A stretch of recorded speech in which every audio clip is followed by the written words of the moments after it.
Bonsoir.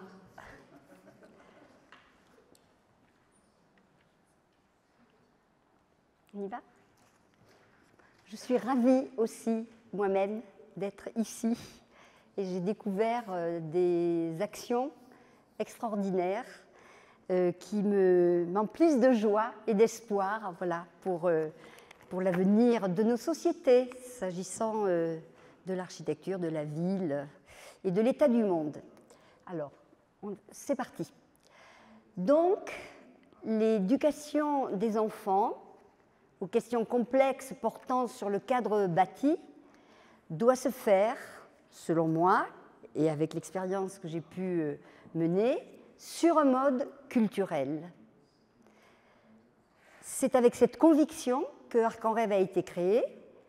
Regarder ailleurs pour voir ici est une invitation d'Arc en Rêve sans cesse renouvelée tout au long des 40 années durant lesquelles j'ai eu le bonheur de porter ce projet. Invitation à partager les plaisirs d'architecture, invitation à mettre en partage les questions avec lesquelles elle se pose, elle se construit, elle se vit. J'appelle votre attention sur le sens élargi de l'architecture que j'aime à définir comme art de la relation. L'architecture ne se réduit pas à un bâtiment ni à des infrastructures, elle ne s'étend pas uniquement à l'espace public. L'architecture, au sens étendu, selon moi, de mon point de vue, c'est l'art de la relation aux usages, la relation à l'environnement, la relation au territoire, à l'histoire et à la géographie.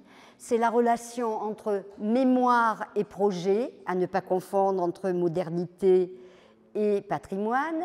C'est la relation à l'économie, la relation à l'écologie, la relation aux politiques avec un grand P, à différencier des politiciens. L'architecture, c'est l'art de la relation à l'autre avec un grand A pour faire société. Arc en Rêve, c'est d'abord un projet. Le projet de construire une culture architecturale et urbaine, comme l'a dit tout à l'heure Catherine, pardon, à chaque fois. Je suis désolée, je m'excuse. Comme a dit Catherine, elle a effectivement bien présenté la position d'Arc en Rêve, donc une culture urbaine partagée avec toutes celles et ceux qui font la ville et l'architecture. En incluant au-delà des professionnels et des responsables politiques, économiques, administratifs, les habitants, adultes et enfants. J'insiste beaucoup sur adultes et enfants, sachant qu'un élu est aussi un habitant, sachant qu'un grand patron d'une grosse entreprise est aussi un habitant. Il n'y connaît pas plus en architecture que n'importe quel autre habitant, et pas plus, sans doute, peut-être moins que les enfants. L'objectif n'est pas quantitatif lorsqu'on dit toutes et celles qui font la ville et l'espace à habiter. Il s'agit de s'adresser de manière adaptée, appropriée aux différents publics. Les publics, j'aime pas trop parler des publics, mais on dit les publics. Arc en Rêve a pris rang d'institution reconnue internationalement par sa dynamique de projet. Arc en Rêve n'est pas une institution décrétée, c'est une association qui s'est formée autour de ses trois fondateurs, deux architectes et moi-même, qui ne suis pas architecte, avec un engagement militant. Et d'ailleurs, ce militantisme nous a causé parfois quelques soucis dans notre activité. Certes, la structure s'est inscrite dans la durée et dans le temps, mais parfois on était un petit peu punis par les budgets lorsqu'on dérangeait. L'architecture a une dimension politique, ça dérange toutes celles et ceux qui travaillent sur ces questions, travaillent dans le champ politique et dérangent les responsables politiques. Arc en Rêve, alors le projet Arc en Rêve est centré sur l'architecture contemporaine. Il s'est développé avec la volonté de donner à voir et à comprendre l'architecture en relation avec la ville, le paysage, en relation avec les usages et en relation avec la pensée. L'architecture, c'est une pensée à l'œuvre. On peut être d'accord ou pas d'accord avec certaines pensées qui produisent certains projets, mais c'est une pensée à l'œuvre. La construction, c'est de l'ingénierie, c'est de la technique, c'est de l'artisanat, c'est très important, mais ce n'est pas exactement la même chose. Dès sa création, dès la création d'Arc en Rêve, les enfants étaient placés au cœur du projet avec l'intuition que le jeu et la rencontre avec l'art, toutes les formes d'art, la musique, le théâtre, pas que les arts plastiques, sont des situations apprenantes. Il y avait la citation de Winnicott, vous l'avez tous vue, elle a été traduite, non? On met en arrière, c'est important. Jouer, c'est une expérience, toujours expérience créatrice, une expérience qui se situe dans le continuum espace-temps, une forme fondamentale de la vie. Winnicott, c'est une de mes références dans mon premier métier, où j'ai travaillé en effet avec des enfants autistes et psychotiques. Voici la première image d'Arc en Rêve. L'énoncé du projet fondateur posait les 3 piliers, la diffusion de l'architecture via exposition, conférence, édition, les actions avec les enfants et les expérimentations. Cette activité, nommée au tout début d'Arc en Rêve laboratoire d'architecture et d'urbanisme, consistait à expérimenter sur le terrain de l'aménagement les conditions de la qualité que nous donnions et que nous donnons à découvrir et à voir et à comprendre dans les expositions, à travers les conférences et les différents ateliers avec les différents publics, adultes et enfants. Voici la première affiche d'Arc en Rêve. La position critique est affichée dès le début. Il s'agit du dynamitage du grand ensemble Pretty Eagle, construit dans le Missouri 10 ans plus tôt et primé par l'Association des architectes américains, détruit parce qu'impropre à l'habitation. C'est le téléscripteur de presse. Les dés sont jetés. Dès la naissance d'Arc en Rêve, le projet se joue entre poésie et politique.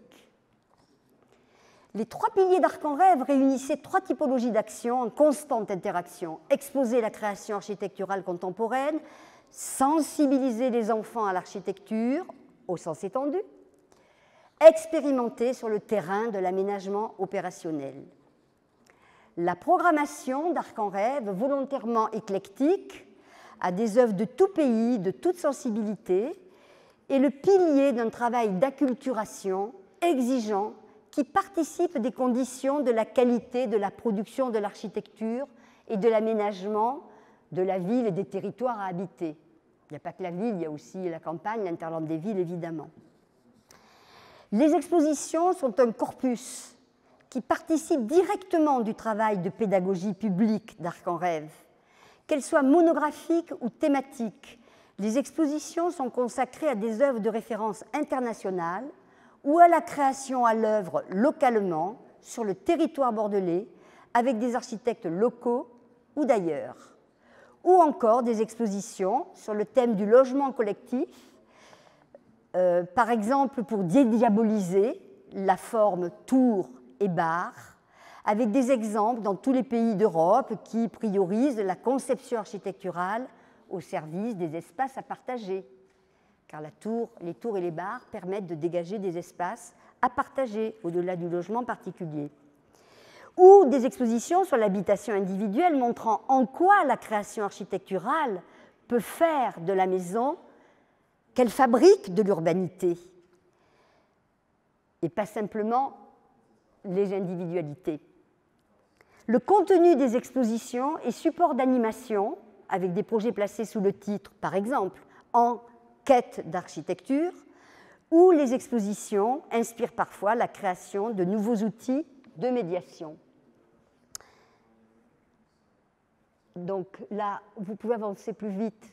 C'est la Caton Vassal, ces architectes qui ont eu le prix de cœur il y a 2 ans, et ils ont eu le prix de cœur sur ce projet, le GHI de logement collectif, et c'était 36 fois la maison Latapie, très célèbre, et monsieur et madame Latapie étaient des employés de la SNCF, et madame Latapie était la sœur d'un instituteur qui avait, avec ses classes, travaillé avec Arc en Rêve. Et quand sa sœur ne trouvait pas le rêve de maison, qui était son rêve, dans les catalogues des vendeurs de rêves de maisons sans architecture, les catalogues de promoteurs, son frère lui a dit « va voir Arc en Rêve ». Voilà. Le stade d'Herzog et de Meuron, que vous connaissez, il est de chez vous. Sa première exposition à Zog et de Meuron, c'est quand même qu'elle a eu lieu dans les années 80. Là, c'est intéressant, c'est expo sur le paysage. Donc on a construit quelque chose à l'extérieur, pas pour faire comme, mais parce qu'on voulait, là c'est le logement collectif, c'est la pièce en plus. Et pour le paysage, on voulait que le public puisse, avant d'entrer dans l'exposition, sortir et entrer. Collectif. C'est des tables de lecture. C'est bon. C'est des tables... Non, restez sur celle où il y a le stop. Ah, comment ça se fait? Il ne faut pas que ce soit automatique. Voilà. Donc voilà. Pour collectif, dans toutes les expos, il y a des tables de lecture avec des livres. Et pour collectif, c'était des tables de ping-pong. Et le soir, on enlevait les livres et on organisait des matchs de ping-pong entre architectes, promoteurs, ingénieurs, habitants, élus. Voilà. Donc, le travail des enfants est la partie immergée de l'iceberg. Cependant, les actions que nous menions étaient conçues avec l'idée de provoquer la curiosité, faire rêver et ouvrir au questionnement, susciter quelque chose de l'ordre du désir. Il y a un paradoxe en architecture. L'architecture est à la fois familière à chacune et chacun, et elle est perçue comme étant réservée à des spécialistes. C'est cette réalité-là qui rend les choses complexes et parfois difficiles dans la mise en partage des questions concernant l'aménagement du cadre de vie avec les habitants. Avec les enfants, au fond, c'est facile, parce qu'ils sont insatiables. L'enfance, c'est le commencement de la découverte du monde, le commencement du désir de connaître. Pourquoi? Questionner, douter, chercher la vérité et en même temps s'en échapper. Jouer pour créer son propre monde, ça a été dit par plusieurs intervenants. L'enfance, à ne pas confondre avec l'enfant, invente, elle dispose d'un état d'ouverture au réel. Il ne faut pas confondre le propre de son enfance avec la qualité propre de l'enfance, inassignable, comme chemin vers la maturité. Vous allez comprendre pourquoi j'insiste sur ça tout à l'heure. Toutefois, le travail avec les enfants est toujours à recommencer, parce que les enfants sont des êtres qui évoluent sur le chemin qui les amène vers l'âge adulte. Ne bougez pas, revenez en arrière. Par exemple, c'est bon, le rêve de maison individuelle, la représentation idéale d'un pavillon au milieu de son jardin. Ça, c'est les idées reçues qui sont bien ancrées dans la tête de la plupart des gens. Ou au contraire, le rejet majoritaire des formes, tours ou bars, perçues comme la cause du malheur social. Alors, il faut inlassablement lutter contre la stigmatisation des formes, tours et ou bars, pour apprivoiser la densité. La densité peut rimer avec convivialité. Surtout, elle réserve de la place à la nature et elle a la capacité à offrir des espaces à mettre en commun.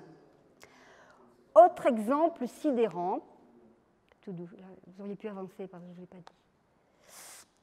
Alors, donc, alors donc, pendant que vous arrivez tout doucement, la maison individuelle également, c'est le repli sur soi, au fond. C'est normal que chacun rêve de sa maison au milieu de son petit jardin.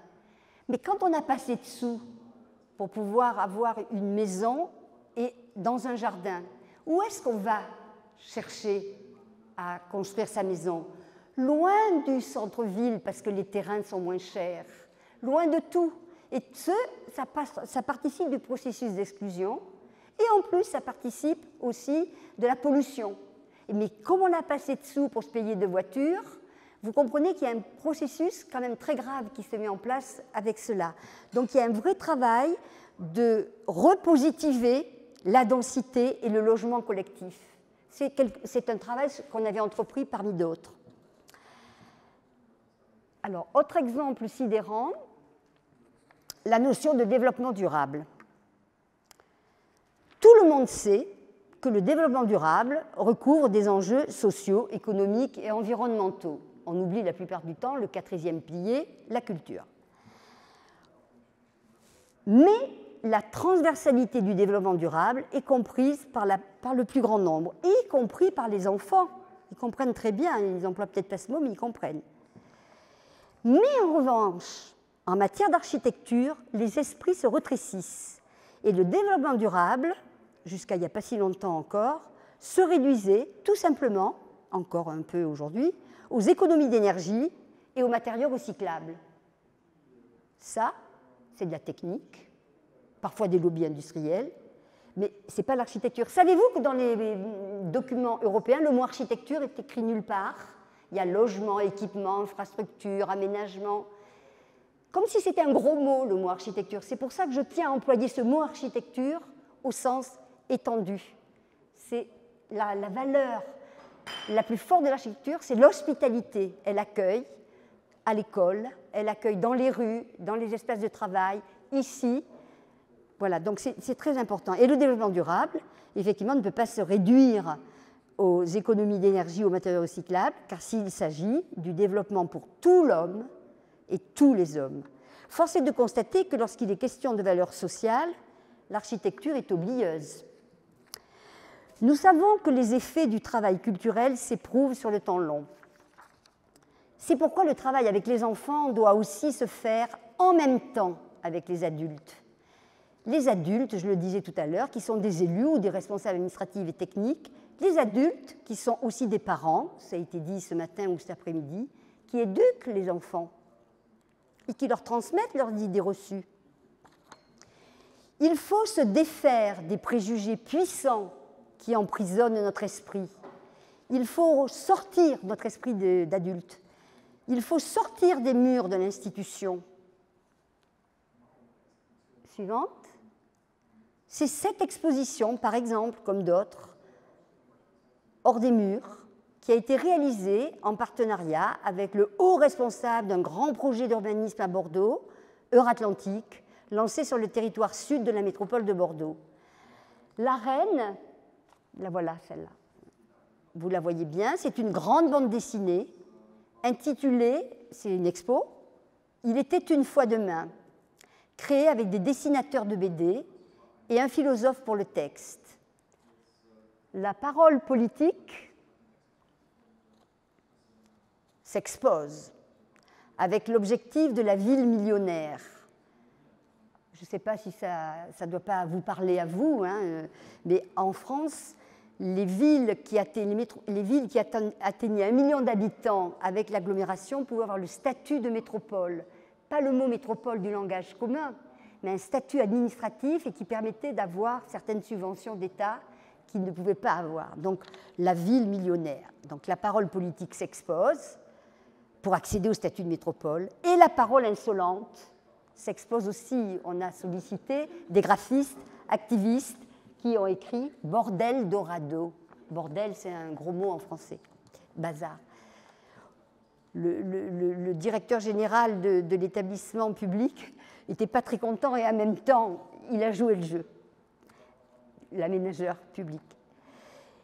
Et on s'aperçoit, non, voilà, on organisait dans cette arène des rencontres publiques sous forme de banquets et des visites de l'exposition nocturne à la lampe frontale.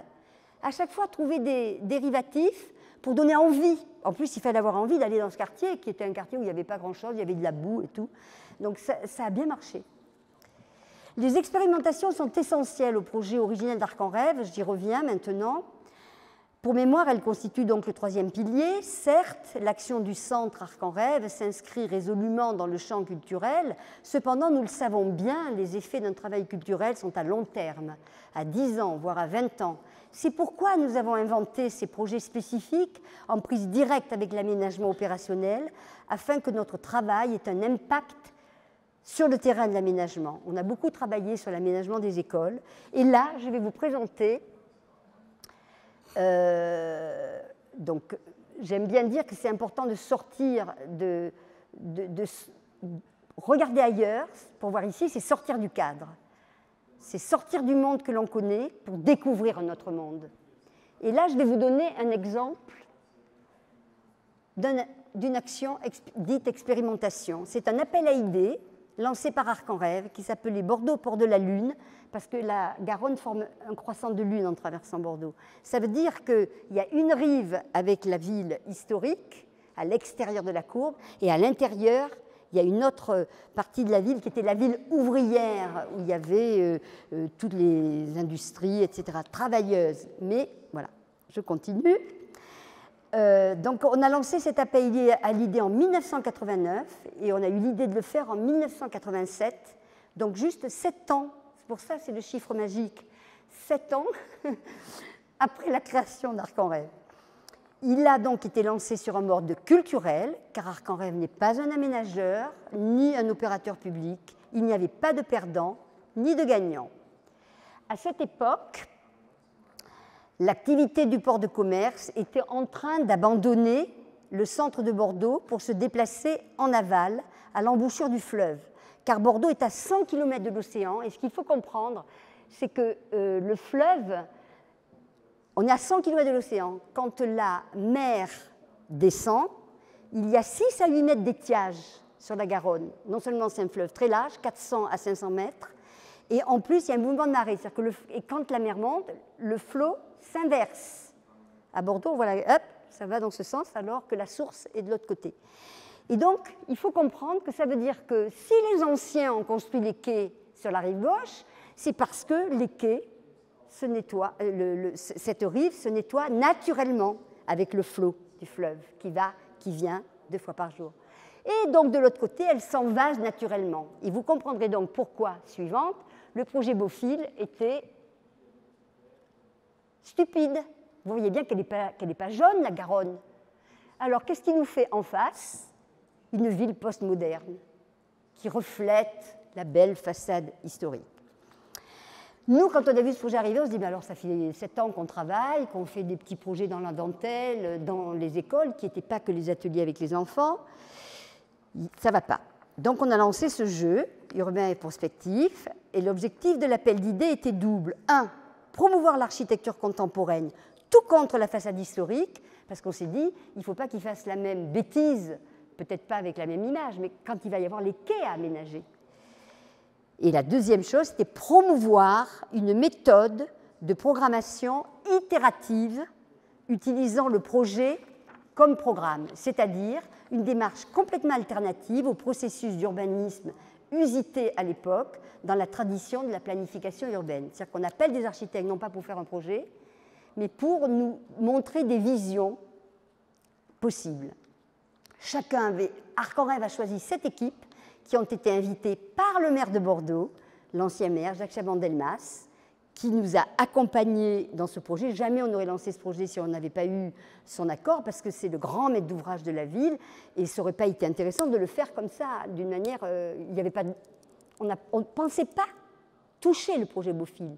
On voulait anticiper pour trouver une autre manière de faire pour la rive gauche. Chacun donc avait un thème des 7 architectes à traiter, avec un enjeu commun, le devenir des quais rive gauche. Parmi les 7 participants à l'appel à idées, il y avait Zaha Hadid, totalement inconnu à cette époque, et aussi Calatrava et 2 jeunes Français. Je vais vous présenter les réponses des 4 autres. Pour ne pas être trop longue, j'ai rassemblé. Jean Nouvel, qui travaillait sur le thème du dialogue entre les 2 rives, et Christian de Porzampar, qui travaillait sur le rapport ville-rive. Jean Nouvel et Christian de Porzampar nous parlent tous deux de l'identité portuaire de ce site, avec une esthétique résolument contemporaine, écriture radicale de Jean Nouvel, il faut le resituer à l'époque en 89, avec les bites d'amarrage et les wagons du port qui étaient transformés en bâtiments aux formes opaques noires. Les wagons, c'était pour de vrai, et les bites d'amarrage, c'était des bâtiments qui reprenaient la forme d'une. Avec Christian de Porzampar, c'était une écriture plus romantique, avec son système d'architecture mobile, qui rappelle les grues industrielles du port, dont certaines étaient encore en ce temps-là posées sur leurs rails, sur les quais. Leurs réponses révèlent les enjeux spatiaux de ce site 6 à 8 km d'espace public potentiel en centre-ville le long du fleuve. Il faut penser qu'à cette époque, il y avait des grilles qui interdisaient l'accès au quai. Donc on peut enchaîner. Voilà. Si l'on regarde le projet de William Alsop, auquel nous avions attribué le thème de l'antre de rive, c'est-à-dire l'espace même du fleuve, 400 à 500 mètres de large, sur 8 km en centre-ville. On voit la corde tendue du nord au sud sur l'arc que forme la Garonne. On observe qu'il met en tension 3 sites. Au nord, c'est le quartier des bassins à flot. Au sud, c'est le quartier de la gare. À l'est, le quartier de la Bastide, rive droite. Ce sont exactement les 3 sites du projet urbain de Bordeaux, initié par la ville en 1997, soit 10 ans après l'appel à idées organisé par Arc en Rêve. On a fait donc un appel idées, on a fait une expo, on a fait une édition. Si l'on regarde le projet de Rem Koolhaas, à qui on avait attribué le thème de la grande échelle de la ville, avec 3 sites en contrepoint, au nord, au sud, à l'est. Vous voyez que le projet Beaufil est inclus, parce qu'il était vraiment d'actualité à cette époque. Et là, ce n'est pas une autoroute qu'il fait, hein. Il veut contenir la ville, en montrant qu'il faut peut-être densifier là, de ce côté. Il propose au nord un franchissement au niveau des bassins à flot. C'est l'emplacement exact du pont Levant, récemment construit. Alors qu'à l'époque de l'appel à idées et dans les années qui ont suivi, l'idée est de faire le pont en face de la grande place centrale des Quinconces. Au sud, une plateforme entre la rive droite et la rive gauche. C'est aujourd'hui le site du grand projet d'aménagement autour de la gare et de part et d'autre du fleuve, le fameux projet Euratlantique engagé en 2008, 30 ans après l'appel d'idées. Alors évidemment, je ne dis pas que c'est grâce à Arc en Rêve que tout ça s'est fait. Pour sûr, c'est grâce à Arc en Rêve que le projet Beaufil a sauté. Mais je vais faire le commentaire, mais tout de suite. Non, je le ferai après. Cette expérimentation nous ramène 35 ans en arrière, c'est pour être en accord avec les images, mais ce travail a une valeur symbolique essentielle dans l'histoire urbaine de Bordeaux. Voici les images anciennes. En 89, il y avait encore ces fameux containers devant la place de la Bourse. La place de la Bourse, la place royale. Des bois stockés en silos sur les quais, et il y avait ce terrible projet Beaufil dont j'ai parlé tout à l'heure. Il n'a malheureusement jamais abouti, et l'appel à idées d'Arc en Rêve n'y est probablement pas pour rien. Pourtant, lorsqu'il avait été présenté en 1985, ce projet avait été accueilli avec un enthousiasme unanime. Les jeunes, les vieux, les riches, les pauvres, la droite, la gauche, la grande majorité des gens, de la population, des élus, de tout, étaient ravis de voir se dessiner sur la rive droite la réplique, certes vulgaire, de la belle façade historique du siècle des Lumières. L'appel à idées, Bordeaux-Port de la Lune, a participé de la prise de conscience individuelle et collective de la transformation possible des quais de la Garonne en espace public. L'appel à idées, lancé par le Centre de culture architecturale et urbaine, a permis de rêver les quais comme un espace de promenade inimaginable à l'époque. La suivante. Le rêve comme possible a pris corps et place au cœur de la ville. Parce que le nom d'Arc en Rêve, c'est arc comme architecture, en comme enfant, et rêve comme possible. C'est pour ça que je fais le petit commentaire. Oui, les rêves, ce n'est pas quelque chose qui reste irréel, c'est réel. Les expérimentations en prise directe avec l'aménagement opérationnel ont un rôle majeur dans le projet d'Arc en Rêve, vous l'aurez compris. Les allers-retours entre le projet culturel et les actions de terrain sont essentiels pour transformer dans la réalité locale les idées et les valeurs qui sont promues à travers les expositions et les ateliers avec les enfants et les jeunes. Revenons aux enfants. La première rencontre avec l'architecture, c'est là où on habite. Il faut regarder ailleurs pour cultiver le regard et exercer le sens critique, proposer des situations d'expérience, jouer à débattre pour exercer le jugement. Je vais maintenant vous donner un exemple, l'atelier assemblage. Alors, ce que vous voyez, il ne s'agit pas de transformer, ce n'est pas un jeu de construction, il ne s'agit pas de transformer les enfants en architectes en culotte courte, mais de leur donner des clés afin d'être des citoyens actifs. C'est le propos de Archijeunes et de tous les gens qui étaient là aujourd'hui, vous êtes convaincus, et c'est pour ça que je suis ravie d'être là, des situations actives et exigeantes pour la transformation de leur quête de vie. Et toujours des scénarios où l'on passe du travail individuel au travail collectif.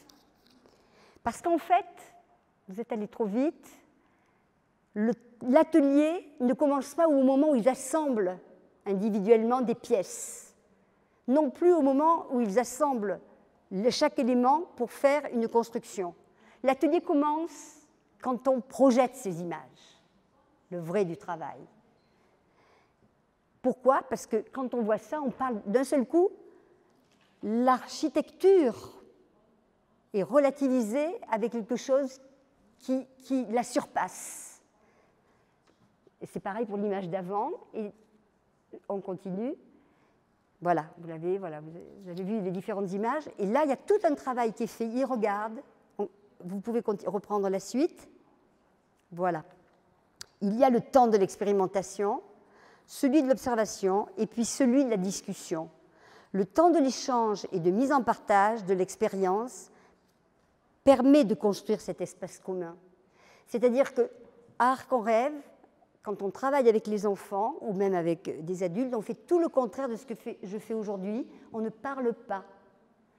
On propose des situations d'expérience avec des outils, le plus souvent à échelle 1, ou en tout cas à assez grande échelle. On ne travaille pas du tout avec des maquettes parce qu'on pense que ce sont des outils qui appartiennent aux professionnels. Il faut déjà... Voilà, alors c'est vrai qu'ils jouent avec les Lego, mais bon, vraiment, et vous allez comprendre ensuite pourquoi c'est important pour nous. Inviter à regarder ailleurs, c'est aussi proposer des actions qui s'appuient sur l'approche sensible de l'espace et la rencontre avec la création, c'est-à-dire la rencontre avec des œuvres fortes entre extraordinaire et ordinaire.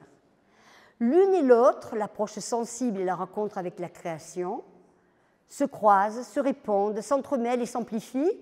La rencontre avec la création touche à la sensibilité et l'approche sensible ouvre à la rencontre artistique. L'expérience d'architecture, ça par exemple, c'est des commandes passées à des jeunes architectes qui ont créé des architectures provisoires, montables, démontables, transportables, et ça s'appelait jardin d'architecture. On a installé dans la ville et dans d'autres villes ces constructions.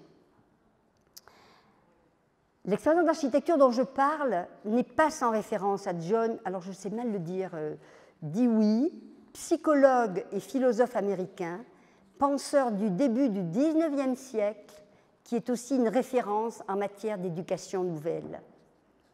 L'expérience est inhérente aux activités humaines et l'expérience d'architecture, à ne pas confondre avec l'expérience de l'architecture, qui considérait l'architecture comme un objet autosuffisant, sans lien, sans relation avec celles et ceux qui la voient et qui la pratiquent.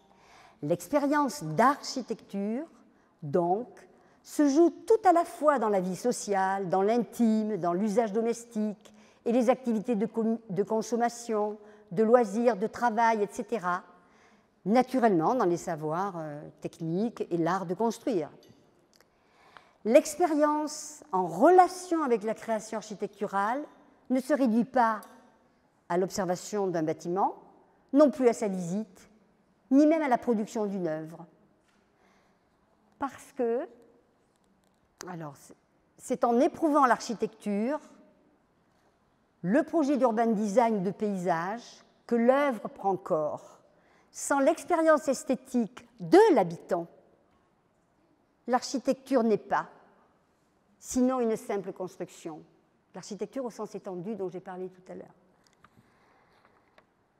La valeur ajoutée de l'architecture, c'est ce qui ne se voit pas qui ne se dit pas, qui est du côté de l'invisible et de l'indicible, qui est du côté de l'émotion.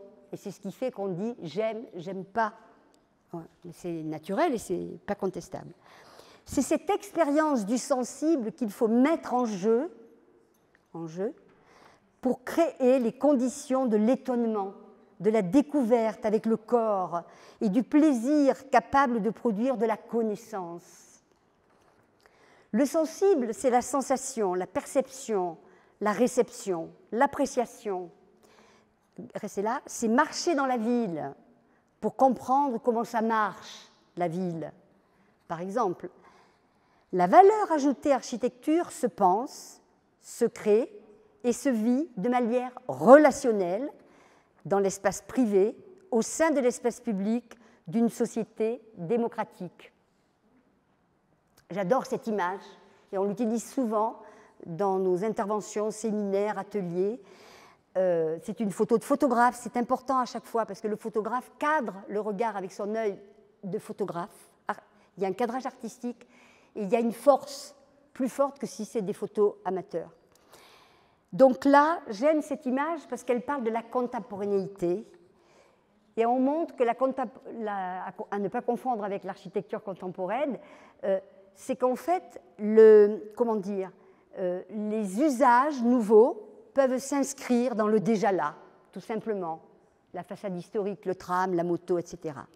Le tram construit à Bordeaux a inversé le regard sur la ville, parce qu'avant, on n'admirait que la rive gauche avec la façade historique. Le parent pauvre, c'était la rive droite. Et grâce au tram et grâce au parti pris d'urban design de l'équipe qui a été choisie pour réaliser le projet, au niveau de l'urban design, qui est le même traitement en périphérie qu'en centre-ville, les habitants des périphéries se sont sentis traités comme ceux du centre-ville. Et surtout, c'est pour ça que j'aime bien montrer celle-là, on regarde désormais les coteaux. Tout le monde dit les quais, c'est merveilleux à Bordeaux. Les coteaux, c'est un parc immense sur la rive droite qui est un autre trésor à l'échelle de l'agglomération. Et c'est un groupe, un collectif bordelais, pareil, il y a très longtemps, qui avait fait découvrir déjà ces coteaux qui étaient un peu dans l'abandon, en organisant justement des randonnées urbaines. C'est pour ça que j'ai regretté de ne pas participer, parce que c'est important l'expérience physique à travers les paysages et à travers la ville. L'expérience d'architecture met en jeu le sentiment d'appartenance à une communauté. Transmettre l'architecture, c'est créer les conditions de l'échange avec la pluralité des acteurs, car l'architecture n'est pas l'affaire des seuls architectes, des développeurs et des politiques, elle est affaire de tous, individuellement et collectivement. Je me suis toujours attachée à construire un espace de langues multiples, avec l'idée que chacune et chacun a à apprendre de l'autre. C'est ce qui avait fondé mon projet initial, avec des enfants autistes et psychotiques. Mon projet d'école parallèle, le projet thérapeutique était basé sur la rencontre entre des enfants malades et des enfants normaux. Et donc, l'idée, c'était de se dire, au lieu de se demander, mais qu'est-ce qui leur manque et qu'est-ce que je peux faire pour ces enfants-là, pour qu'ils puissent communiquer avec nous, pourquoi pas se demander, et qu'est-ce qui nous manque à nous pour les comprendre? Prendre langue avec l'autre. C'est comme ça que le travail Arc en Rêve est conçu dans la démarche de pédagogie publique. Prendre langue avec l'autre et ne pas vouloir absolument se faire comprendre soi. Alors, du coup, j'ai perdu le fil. Où est-ce que je suis, communauté? Voilà, ok. Il n'y a pas d'un côté ceux qui savent et de l'autre ceux qui ne savent pas.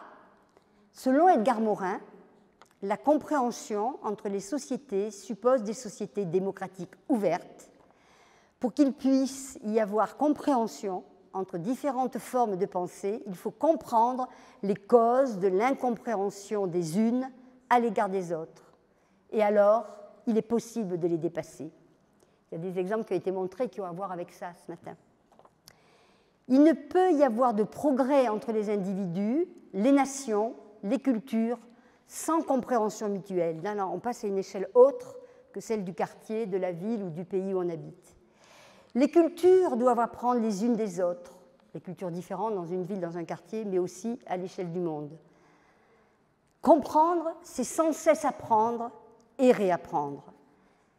Transmettre l'architecture, c'est mettre en partage des valeurs humanistes et démocratiques, c'est poser la question de l'urgence d'une écologie politique, c'est penser la solidarité avec un toit et l'éducation pour tous, c'est militer pour le confort et le beau, la frugalité et l'innovation, l'utile et le rêve. Pourquoi est-il important de faire ce travail? Archijeunes et tous ceux qui sont engagés dans des démarches de ce type, pour donner les moyens de construire un projet en commun. En tout cas, c'est ça qui m'anime et qui nous a animés. Fabriquer du commun. Le commun se joue tout à la fois dans l'espace privé et dans l'espace public, c'est ce qui nous fait tenir ensemble avec nos différences. Le commun n'est vivable que s'il peut accueillir l'intime. La fabrication du commun suppose des processus d'inclusion à toutes les échelles.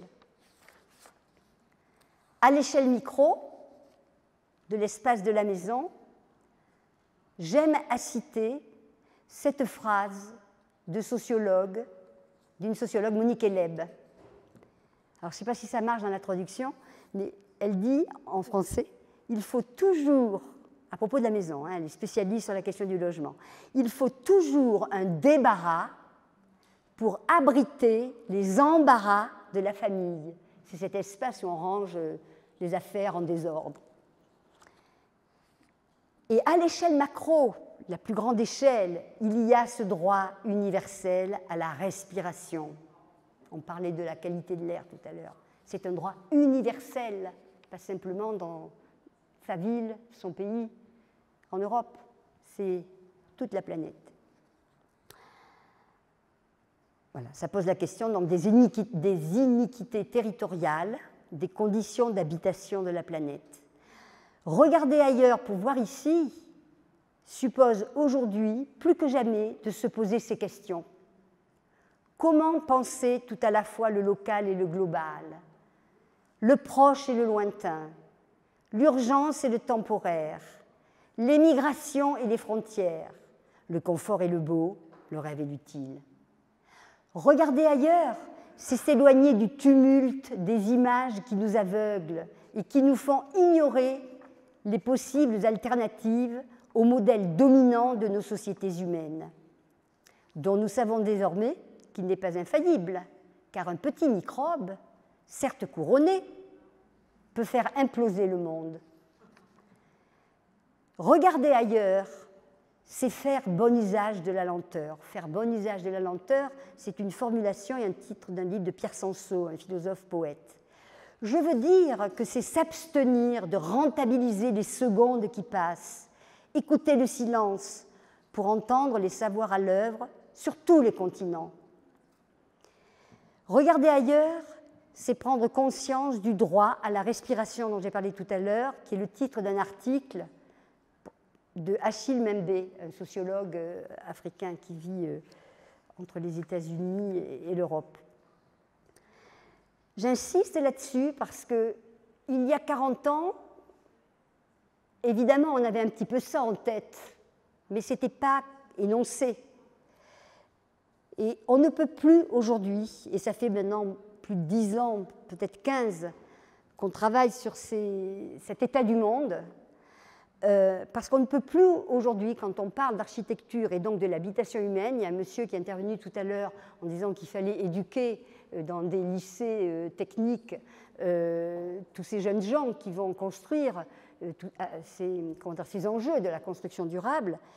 Il faut aussi qu'on pense à ce que les choses se passent d'une bonne qualité ici, sans que ça nuise aux autres qui sont un petit peu plus loin.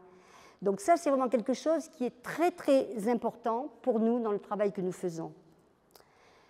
Regarder ailleurs pour voir ici, c'est ouvrir à l'utopie dans ce monde complexe que nous habitons. Benjamin nous écrit que l'enfance, c'est l'utopiste qui est en nous et qui ne demande qu'à se lever. Il parle de l'enfance et pas de l'enfant. Hein. Alors, donc là, ce que vous avez vu avant, c'était une exposition d'Ishigami, qui est un architecte japonais, et le titre de l'expo, c'était l'infiniment petit de l'homme et de l'architecture par rapport à l'infiniment grand du cosmos, carrément. C'est pour ça que c'est ma quête magique. Évidemment, si je parle de la planète, je vous montre des extraits d'exposition de Francis Kéré au Burkina Faso qui nous donne une leçon de développement soutenable. Restez là, bougez pas. Parce qu'en français, vous n'avez pas ce problème, vous. On dit développement durable. Durer, c'est dans le temps. On oublie que soutenable, sustainable, ça veut dire qu'il y a plusieurs entrées. Et donc, lui, quand il parle de son travail, il a commencé, son histoire, c'est qu'il dit « j'ai fait une école ». J'ai fait une école, pourquoi? Parce que c'était nécessaire. Il n'a pas dit parce que c'était utile, c'est déjà pas mal quand c'est utile, mais c'est nécessaire. Parce que l'éducation, c'est l'apprentissage de l'autonomie. Il est dans un village en Afrique, il dit « j'ai eu la chance, j'étais le fils du chef du village, j'ai pu aller à l'école dans la grande ville, et après continuer mes études à Berlin, et au bout de sa deuxième année d'école d'architecture, il a créé une petite ONG, il est revenu, et il fait des allers-retours évidemment entre l'Europe et le Burkina Faso, l'école de Gando, ça s'appelle. Et donc, il nous a montré une leçon de développement durable parce qu'il travaille avec les ressources de la terre du Burkina Faso pour fabriquer des habitations en briques et avec les ressources des savoir-faire locaux et il forme tous les habitants des villages, etc. C'est extraordinaire. Wang Shu, en Chine, la Chine, eh bien Wang Shu, c'est un architecte, on le voit, qui a eu le prix de Sœur il y a quelques années suivantes, qui lui, d'abord était blacklisté, parce qu'il allait à contre-courant des idées dominantes du pouvoir en place, mais il a eu aussi le Pritzker il y a quelques années. Alors le pouvoir local lui a confié un grand projet public, un centre culturel. Et il a accepté de faire ce projet à la condition de pouvoir travailler avec des habitants sur la réhabilitation d'un village. Il a choisi volontairement le plus éloigné de la grande ville. C'est suivante. Voilà. Donc là aussi, ce sont des belles leçons d'engagement politique où il a pris le risque quand même. D'ailleurs, je pense que là, les choses sont difficiles. Et puis, je montre aussi cette image. C'est une expo qu'on avait fait en partenariat avec le musée d'architecture de Bâle. Voilà. Avec Andreas Ruby, donc au Bangladesh. C'est lui, le Bangladesh, voilà. Il a fait cette expo, on a été ravis de l'accueillir à Bordeaux. Et donc là, l'urgence dont on parle aujourd'hui, eux, c'était hier et ils sont dans les grandes difficultés. Et là, par exemple, c'est une école faite par un architecte. Et en fait, pourquoi elle est construite comme ça? Parce que quand il y a les grandes inondations, avec les fleuves himalayens qui tombent, et puis la montée des eaux, donc c'est submergé de plus en plus souvent, c'est la catastrophe, revenez en arrière. Voilà. Et donc les animaux peuvent aussi monter, mais à l'intérieur, au milieu, au cœur, c'est l'école. Mais on peut aussi amener les animaux du village. Et il y en a d'autres de ce type qui étaient faits ailleurs. Autre invention, c'est créer une forme ovoïde de terre avec des vers au milieu où il y a de l'eau et où on peut, quand on est submergé, en même temps, il y a des poissons. Et ça, c'est des villages qui restent comme ça. Ce n'est pas que quand c'est inondé. Il y en a plusieurs qui se font ailleurs. Donc là, il y a vraiment des vraies leçons que nous avons à recevoir de ces endroits éloignés auxquels, comment dire, on ne pense pas très souvent. On peut changer. Nous avons eu la chance, à Arc en Rêve, d'avoir les moyens d'inventer une véritable pédagogie de l'architecture, au sens étendu. Apprendre à aimer l'architecture en proposant des situations d'expérience, sentir l'architecture en jouant avec des signes, des formes, des couleurs, découvrir le monde de l'invention dans l'univers des objets, des techniques et des images, comprendre l'urban design en marchant dans la ville, en racontant sa ville, en jouant à construire ensemble. Je voudrais maintenant vous présenter un dispositif, le gonflable. Le gonflable est un outil inépuisable dans l'histoire d'Arc en rêve, depuis le début. Il met en jeu le plein et le vide. Suivante. Top. Il met en jeu le plein et le vide, le dedans et le dehors. L'expérience du gonflable renvoie aussi à l'inconscient. L'inconscient de chacune et chacun s'éveille lorsqu'on se trouve face à une œuvre. Alors, moi, je veux vous raconter une histoire à partir du gonflable. On continue, donc voilà, on gonfle. Alors, effectivement, ils peuvent apprendre surface, volume, dessus, dessous, intérieur, extérieur. Ce n'est pas le but. On continue. Voilà. Mais n'empêche que quand ça arrive dans la cour de l'école, il faut pousser les murs. Quand on travaille dans les classes, on travaille dans les classes. On travaille Arc en rêve, des ateliers, et on travaille dans la ville. Et à chaque fois, les projets sont imaginés de telle manière qu'on est obligé de déplacer les choses pour que l'atelier prenne place. Voilà. On bouge les choses. Voilà. Alors, donc, voyez, alors, moi, je vais vous raconter une histoire. Évidemment, vous allez comprendre pourquoi je tiens à cette histoire, compte tenu de ma propre histoire. On a tous eu, aux quatre coins du monde, la même première expérience de l'espace. C'est quand on était dans le ventre de notre maman. Mais la première notion d'espace, c'est quand on a compris que le monde, ce n'était pas ma maman et moi, mais qu'entre ma maman et moi, il y a tout un monde. Donc, j'aime beaucoup justement parler de ce projet, parce qu'on se rend compte qu'avec le gonflable, on peut parler de l'espacement. On peut parler, on prend la mesure du vide. Le vide qui est une dimension essentielle à l'architecture. Le bâti dessine des intérieurs et des extérieurs. On s'applique moins, j'ai fini, on s'applique moins aux extérieurs. Activer, réactiver nos résonances avec le monde, avec les autres et avec soi est plus que jamais aujourd'hui nécessaire.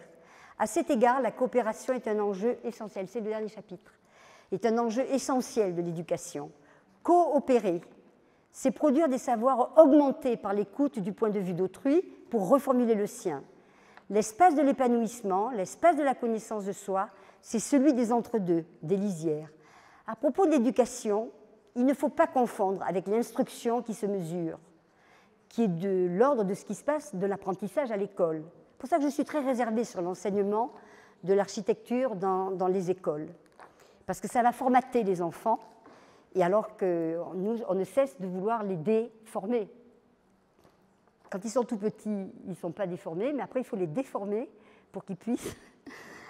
Alors, le philosophe français Jean-Luc Nancy explique que, je le cite, « Être éduqué, ce n'est pas cesser de l'être à nouveau, c'est sortir de ce qui a pu être établi comme acquis. » Et il parle du lien de naissance entre philosophie et pédagogie.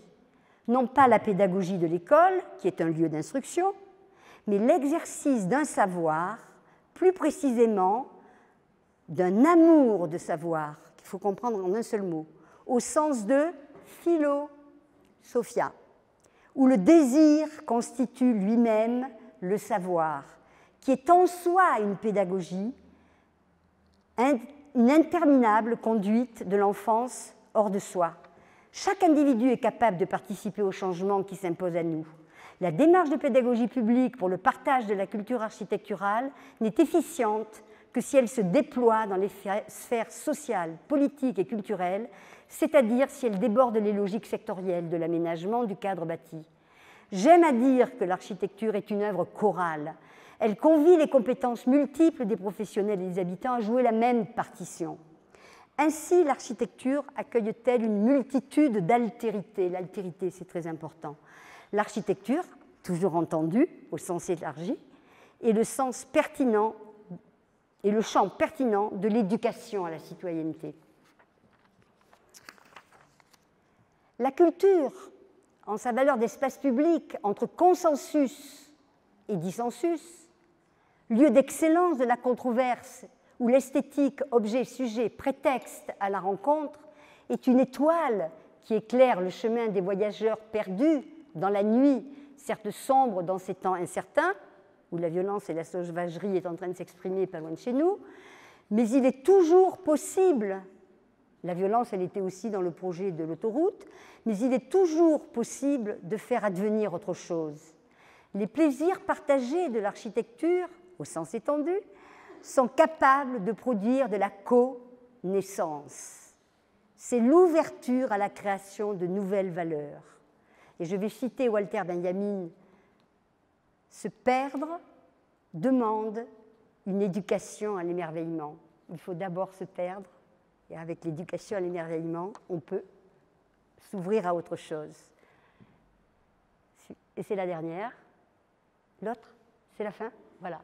La fin, c'est ce livre d'une expo Constellation qu'on avait fait. Vous voyez le titre, c'est « Face à la terreur et à la folie et à la peur et au repli, la culture ». Cette exposition montrait avec des grandes photos d'artistes photographes l'état du monde, le côté sombre, grave. Et au rez-de-chaussée, dans la grande nef de l'entrepôt, on montrait toutes les initiatives d'habitants, d'architectes, de collectifs, qui montraient comment on est capable de changer de paradigme. Voilà. Et donc, mais c'est pas fini. Par contre, moi, j'ai fini.